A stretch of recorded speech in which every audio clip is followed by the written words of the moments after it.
Good evening and welcome to Estuary TV News. I'm Emma Lingard. My guests tonight in the studio are Nina Stobart and Giles Lyon-Worrell, who are here to talk about a special event taking place on Christmas Day. And Dan Kemp will be bringing us the sport. But first, it's over to Richard Morris for the news. Hello, in the headlines today, the Humberside region is no longer recognised by Royal Mail and the East Riding can look forward to a Christmas carol in the middle of December. Firefighters tackled a large blaze in Hull yesterday morning. Smoke rising from the fire at Clearway Waste on Stockholm Road could be seen from across the city. 13 appliances were at the scene, but the cause is still unknown. The fire was approximately 100 by 150 metres. Humberside will no longer appear on postal addresses almost 20 years after the county was abolished. Royal Mail announced it had taken the name off its business database following a campaign for many years led by Graham Stewart, MP for Beverley and Holderness. A spokesman for Royal Mail said it may take time to filter down through address lists. Cleethorpes Pier is receiving a large investment thanks to a local businessman. There are some possible new uses for the venue, which in more recent years was used as a nightclub. It has since been turned into a restaurant. Simon Huxford, Managing Director of Cleethorpes Pier, explained his vision for the future of the venue. We will be closing as of this Sunday, 5th of October, so the doors will be closing about 4:30, 5 o'clock, weather dependent. From there we'll be undergoing a series of refurbishment works inside and outside to regenerate the pier and make it a conference, exhibition and event centre that Cleethorpes and the surrounding area can be proud of. Most people remember the pier as a nightclub, but what we're going to be doing from there is converting the main hall or dance floor, whatever you want to refer to it as an exhibition room. So we can hold business conferences, business exhibitions, we can hold art exhibitions, tea dances, those sort of events that will draw the public in and businesses to the area. So we're going to be doing that, and then there'll be peripherals around the outside to service those. West Lindsey District Council will receive £5,000 worth of funding to make self-build plots available on previously developed public sector land in the area.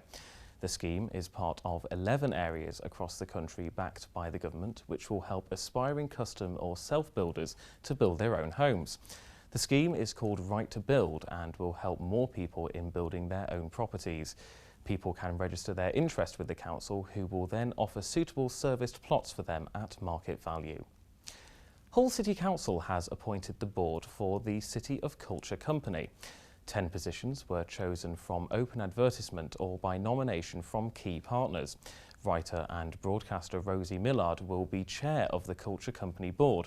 She said that the board is our business-focused backbone. Added to that is an unbeatable range of skills, expertise, contacts, expert knowledge and life experience. Yorkshire Wildlife Trust is developing plans for a new visitor centre near to Spurn National Nature Reserve. It's hoped that the new project will better serve visitors and will ensure better conservation of the local wildlife and environment. E.ON will be working in partnership with Spurn Nature Reserve to provide funding for the venture as part of their £2 million community fund.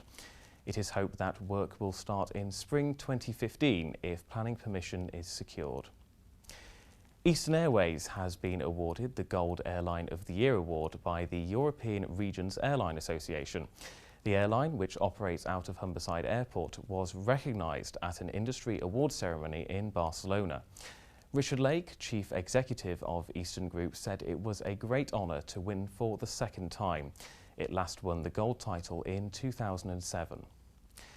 The East Riding Theatre have launched their inaugural production. The venue on Lord Roberts Road in Beverley is the area's newest playhouse after Hollywood actor and director Vincent Regan recognised the area needed a dedicated professional theatre. Regan has adapted the Dickens classic A Christmas Carol, which will launch on Thursday, 17th of December. The volunteers have been wonderful that have helped this theatre get where it is now, this building become a theatre. If that's anything to go by, we are going to get the best of reception. They really are. Thank you, Beverley. Thank you, the people of Beverley.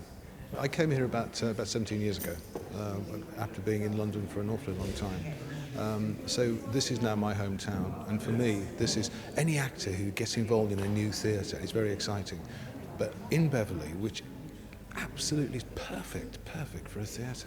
If you have any news for us, then please don't hesitate to contact us on Grimsby 01472 315 553 or contact us through Twitter at Estuary TV, or you can search us on Facebook. Bye for now.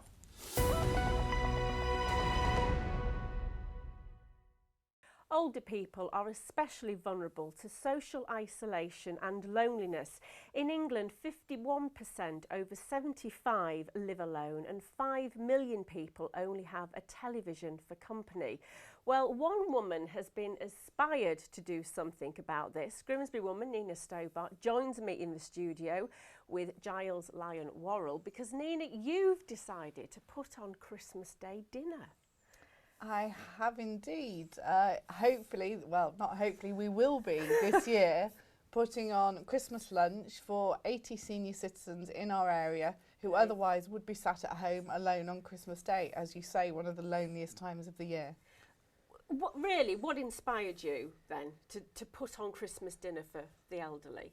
It's probably, as many people have done over the years, we've said, you know, there's something more we could maybe be doing at Christmas. And then last year I was in hospital having an operation, and my husband on the way to visit me had a lady walk in front of his car, not by accident, on purpose. And she said she had nothing to live for, and why did he stop? And it turns out she was on her own. And it's horrific to think that somebody could be in that frame of mind and their neighbours not realise and no family to help or support them. So it started from there, and from January this year we've been searching relentlessly for a venue slightly bigger than my dining table to put on Christmas lunch. And obviously, Giles, I know you're one of the many people that responded to Nina's call on social media, haven't you, for help? Absolutely. Why did you think it was a good idea to be involved? Because I'm passionate about Christmas, and I just think that there's going to be elderly out there that are on their own, and I just wanted to support Nina doing something special so that they're not sat looking at four walls, and we can sing traditional Christmas carols and just have a really knees up with them and make their Christmas really, really special. Now, it sounds a fabulous idea, but there's a lot of hard work currently going on, isn't there? With regards to a venue, have you actually found somewhere? We have found a venue. Shiraz, who owns Miller's restaurant at Waltham Windmill, has donated us his restaurant for the day and is also coming in to help us. So we have a fabulous restaurant that seats 80 people, which is why we can now look after 80 people on Christmas Day. Yeah. And other than that, we just needed everything else. Food, chefs, presents, Father Christmas, the lot. As I said, that is a big shopping. I mean, I have got some of your shopping list here. What was it, like 12 kilograms of carrots, 12 kilograms of Brussels sprouts, 3.5 kilograms of chipolatas. Have you managed to secure all your food? We have, as of yesterday, managed to secure everything. And to think that's in 1 week of us securing the venue is phenomenal, and it's all been through appeal on social media, on Facebook. We've had all sorts of companies come forward. We've even had which I thought would be the hardest thing to secure, the minibuses, Dial-A-Ride supporting us with 4 minibuses for the day. Brilliant. We've had the Lions who have donated some money towards the petrol for the minibuses. We've had helpers. We've had our turkeys donated, we've had our cheese from Zest Deli, we've had our vegetables from Freshbox, you name it, everything, even things that I didn't think of. And somebody said, what about bread sauce? I make a mean bread sauce. Fabulous, can you do it for 80? I certainly can. I was going to say, you are on the list, Giles, or with your partner, as making the gravy, but you're not making gravy anymore? No, we've got somebody else making the gravy now for us. Well, Nina has. We've got somebody else making it. We're now in charge of soup and rolls. Oh. Yes. Okay. Now, I mean, when we say, are you having to make soup from scratch, or are you cheating on this occasion? No, I'm trying to find somebody to kind of support it and donate the soup, because I'm not good at cooking. So at least you're on it. Yes. So you're looking for soup. Yes, basically. and this morning somebody did actually agree to make it and donate it, and we have got the bread rolls donated as well this morning. That's so fab. It's fabulous. It is fab, because this is it. A lot of effort's gone into this, and it's not just about then securing that. There's the preparation of all of this food.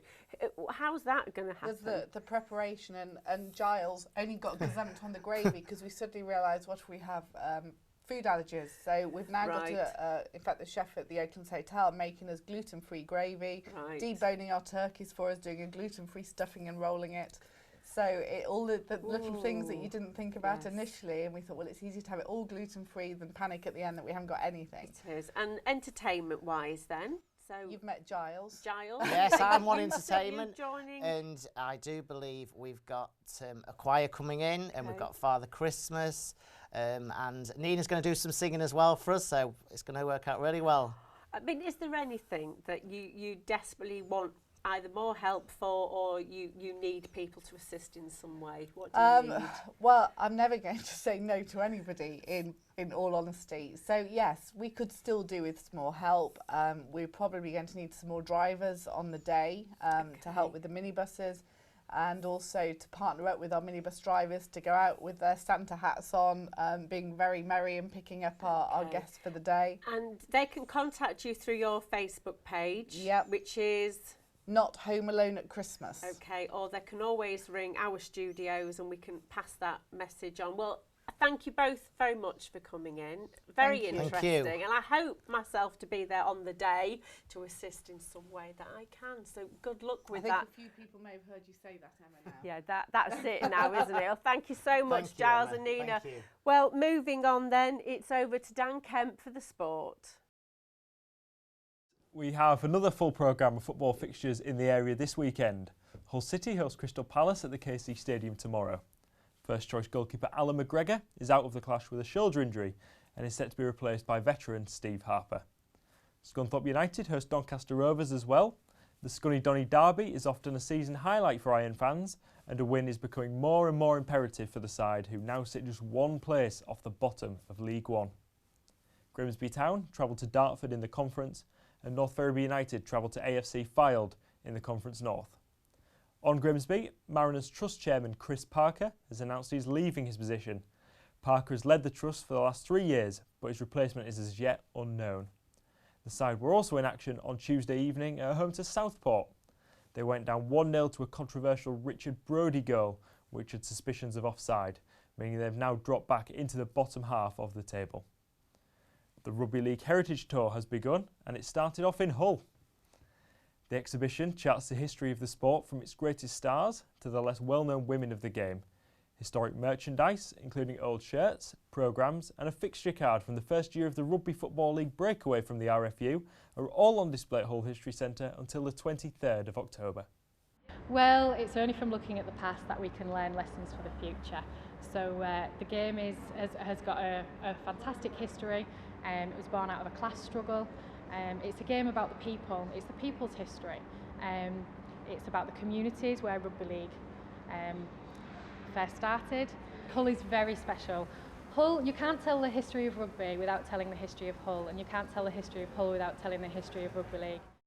Staying on Rugby League, and Hull KR assistant coach Stanley Jean has left the club to take up a full-time role at their partner team Gateshead. He guided them to the playoffs in Championship 1 last term on a part-time basis, but is now expected to work for them permanently.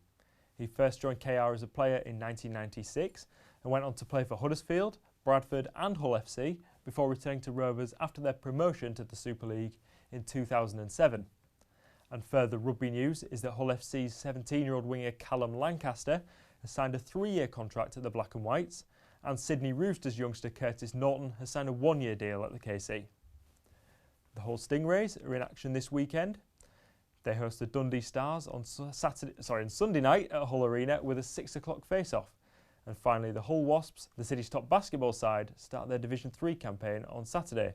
Tip-off is at 6 p.m. at Ennerdale Leisure Centre against Leeds Allerton High Force. And please remember to get in touch. And back to you. Well, that's it from all of us here. If you have a story, email news@estuary.tv or pick up the phone, Grimsby 315 563. Goodbye.